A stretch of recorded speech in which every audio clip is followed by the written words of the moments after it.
ნოტარიუსთა პალატამ თბილისის სახელმწიფო უნივერსიტეტის იურიდიული ფაკულტეტის მაგისტრანტებს ნოტარიუსთა საკვალიფიკაციო გამოცდის პირობები გააცნო.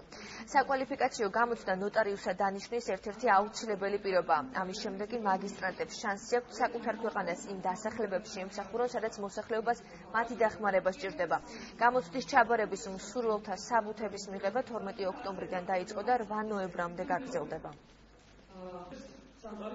ძალიან დიდი ინტერესი იყო სწორედ მაგისტრატების მხრიდან გამოთქმული, ვინაიდან მათ აქვთ შესაძლებლობა დაიწყონ პროფესიაში შესვლა და დაიწყონ სწორედ ისეთი საინტერესო სფეროთი, როგორიც არის სამთავრო სამართალი.